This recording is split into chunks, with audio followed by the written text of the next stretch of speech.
주말 안방극장을 완전히 뒤집어 놓고 있는 언더커버 미스움. 이제 단 2화만을 남겨둔 가운데 15화 예고편에서 홍금보가 드디어 한민증권 경영에 공식 참여를 선언하며 정면 승부를 예고했습니다. 점점 더 세력을 키워가는 여의도 해적단과 판을 뒤집겠다는 홍금보의 선전포고. 과연 이들은 한민증권을 장악할 수 있을까요? 최종회를 향한 폭풍 전개 지금 바로 시작합니다. 오늘부로 여의도 해적단은 한민증권 경영에 공식적으로 참여할 것임을 선언합니다. 예고편 첫 대사부터 제대로 터졌습니다. 15화에서 홍금보는 한민증권 경영 참여를 공식 선언합니다. 그동안 35세 금감원 감독관 신분을 숨기고 20살 고졸사원 홍장미로 위장 취업했던 인물이 맞나 싶을 정도로 이번엔 완전히 정면 돌파를 택했죠. 지난 14회 엔딩. 홍금보 앞을 가로막은 자동차 불빛 그대로 화면이 꺼지며 긴장감을 폭발시켰습니다. 봉달수 패거리의 납치 시도였죠. 그런데 홍금보는 이미 이 상황을 읽고 한 수 앞을 내다봤습니다. 그녀는 9년 전 내부 고발로 모든 것을 잃어본 인물입니다. 숨으면 지고 드러내면 이긴다는 걸 몸으로 배운 사람이죠. 그래서 선택한 방식이 공개였습니다. 여의도 해적단이 홍금보의 신변 보호를 명분으로 기자회견을 열고 이 자리에서 정체를 공식화해버리는 겁니다. 건드릴수록 더 커지는 이슈로 만들어 방어막을 치는 전략이죠. 증권감독원 출신 내부 고발자가 한민증권 2대 주주로 경영 참여를 선언한다. 이게 뉴스에 터지는 순간 강 회장은 함부로 움직이기 어려워집니다. 전개는 아마 이렇게 흘러가겠죠. 봉달수의 납치 시도는 이어지지만 해적단이 막아내고 기자회견은 예정대로 강행됩니다. 그리고 해적단은 자연스럽게 주주총회로 이동합니다. 숨어있던 언더커버가 공개 선전포고로 전환하는 순간 이 드라마 최대 사이다 장면입니다. VIP 비자금을 인출하라고 하셨어. 그걸 건드려도 되는 거예요? VIP 비자금 이게 이번 판을 뒤흔들 진짜 최종 변수입니다. 국내 비자금은 이미 여의도 해적단이 대부분 정리했고 강노라 명의 스위스 계좌 역시 인출 시도가 막히면서 사실상 봉인됐죠. 결국 아직 손대지 못한 돈은 VIP 비자금뿐입니다. 12화에서 장부를 정밀하게 확인했을 때 예상의 3배에 달하는 규모가 드러났고 그 성격 또한 단순한 회사 차원의 횡령이 아니었습니다. 국회의원과 정관계 거물들이 얽혀있는 거대한 검은 돈의 네트워크, 오덕규 상무가 관리하던 100억 역시 정치권 자금이었단 사실이 이를 증명합니다. VIP 비자금은 강필범이 가장 깊숙이 숨겨둔 정치적 커넥션의 핵심 자금일 가능성이 높습니다. 이걸 인출하겠다는 건 경영권 방어를 위해 정치권의 돈까지 끌어다 쓰겠다는 뜻이고 동시에 모든 연결고리를 수면 위로 끌어올리는 자폭 버튼을 누르는 선택이기도 합니다. 한번 잘못 건드리면 강필범 개인의 문제가 아니라 더 거대한 권력층이 움직일 수 있다는 점에서 이 자금은 단순한 돈이 아니라 폭탄에 가깝습니다. 그런데 왜 지금이냐? 저는 도망을 염두에 둔 움직임이라고 봅니다.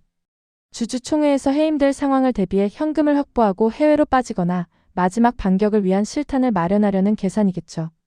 하지만 여기서 가장 위험한 변수는 송주란입니다. 오덕규를 희생양으로 삼아버리는 장면을 직접 본 이상 다음 차례가 자신일 수 있다는 걸 모를 리 없습니다. 겉으로는 충성을 유지하는 척하면서 봉달수와 손잡고 VIP 비자금을 선점해버린 뒤 스위스로 튀는 배신 시나리오를 설계할 가능성도 충분합니다. 그렇게 된다면 강필범은 가장 믿었던 수족에게 등을 찔리는 완벽한 인과응보의 결말을 맞이하게 되는 그림입니다. 내가 회장님을 왜 배신하겠어? 여사님의 결단이 필요합니다. 홍금보가 최인자를 직접 찾아가 설득에 나섭니다. 이 드라마에서 홍금보가 누군가를 설득하러 가서 실패한 적이 있었나요? 방진목 과장도 결국 돌아섰고 강노라도 끝내 홍금보의 편에 섰습니다.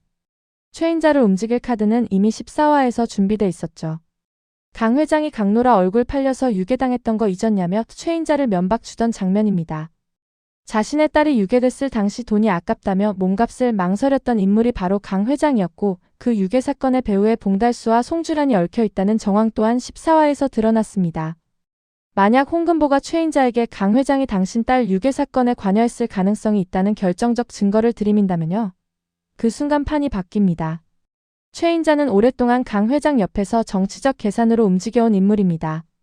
하지만 딸 문제는 차원이 다르죠. 강노라가 아버지의 실체를 알고 돌아섰던 것처럼 최인자 역시 유괴의 배우가 남편과 연결돼 있다는 사실을 확인하는 순간 이성적 계산이 아니라 감정으로 움직일 가능성이 큽니다. 지분 구도도 중요 포인트입니다. 최인자 5%, 강노라 5%가 해적단 쪽으로 기울면 이미 29%입니다. 여기에 강명이 9%까지 더해지면 38%. 겉으로는 68%를 쥔 강 회장 일가도 내부에서 균열이 나는 순간 힘이 확 빠집니다. 제 예측은 이겁니다. 홍금보가 유괴 사건의 배후 증거를 제시하면 최인자는 겉으로는 침착하지만 내면은 완전히 흔들리게 됩니다. 그리고 주총 당일 혹은 직전 결국 결단을 내리겠죠. 지분을 해적단에 위임하거나 강 회장 해임안에 찬성표를 던지는 선택. 그 한 표가 왕좌를 뒤집는 도파민 폭발 버튼이 될 가능성 저는 굉장히 높게 봅니다. 해적단이 주총에서 올리겠다는 안건이 뭐야? 강필범 회장 해임안입니다. 주총장의 강필범은 VIP 비자금으로 끌어모은 주식 의결권으로 방어에 성공할 것이라며 기고만장하게 앉아 있을 겁니다. 하지만 문이 열리고 홍금보, 신정욱, 고복희, 알버도 그리고 스위스에서 돌아온 강노라까지 여의도 해적단 완전체가 당당하게 걸어 들어옵니다. 강필범이 최후의 발악으로 VIP 비자금 계좌를 확인하라고 지시하지만 이미 여의도 해적단의 활약으로 계좌는 영원 깡통이 된 지 오래입니다. 게다가 홍금보는 주총장 단상에 올라 강필범과 송주란이 저지른 수많은 불법 차명 계좌 내역 그리고 강명희 전 사장을 죽음으로 몰고 간 교통사고 사주 증거까지 만천하에 까발립니다. 소액 주주들과 직원들의 열광적인 지지 속에서 강필범 회장 해임안은 압도적인 찬성으로 가결됩니다. 분노한 강필범은 현장에서 경찰에 긴급 체포되고 VIP 비자금을 들고 도망치려던 송주란과 봉달수 역시 공항에서 홍금보가 미리 깔아둔 덫에 걸려 수갑을 차게 될 거라 예상해봅니다. 마지막 회 결말은 완벽한 카타르시스를 선사할 겁니다. 억울하게 죽을 뻔한 김미숙과 소액 주주들의 눈물을 닦아주기 위해 홍금보는 빼앗은 비자금을 피해 복구와 한민증권 정상화에 쏟아붓겠죠. 전문 경영인 체제로 전환된 한민증권의 새 대표 자리에는 회사를 파괴하려던 기업 사냥꾼에서 회사를 지키는 백기사로 각성한 신정우가 오를 가능성이 큽니다. 혹은 바닥부터 다시 배우겠다며 진짜 리더로 성장한 알버도와 강노라가 중심을 잡는 그림도 충분히 설득력 있습니다. 그리고 홍금보와 신정우는 과거의 오해와 상처를 털어내고 이제는 같은 배를 타자고 손을 맞잡겠죠. 언더커버 미스홍은 1997년 IMF를 배경으로 하지만 결국 2026년을 사는 우리에게 말을 건넵니다. 시스템이 나를 지켜주지 않을 때, 법인의 편이 아닐 때, 위에서는 타협을 강요할 때 홍금보는 시스템 밖으로 나가 판을 뒤집었습니다. 방진목 과장이 던졌던 생존이냐 정이냐라는 질문에 대해 이 드라마는 명확한 답을 내립니다. 두 가지는 반드시 충돌하지 않는다고요. 301호 룸메이트들의 생존을 지키는 선택이 곧 정의였고 그 정의를 실현하는 방식이 비자금 탈취라는 케이퍼 무비적 장치로 표현됐을 뿐입니다. 15화 주주총회라는 가장 합법적인 무대에서 홍금보가 최종 승부를 거는 장면은 그래서 더 상징적입니다. 시스템 밖에서 싸워온 인물이 결국 시스템의 룰을 이용해 가장 합법적인 방식으로 강 회장을 끌어내리는 것.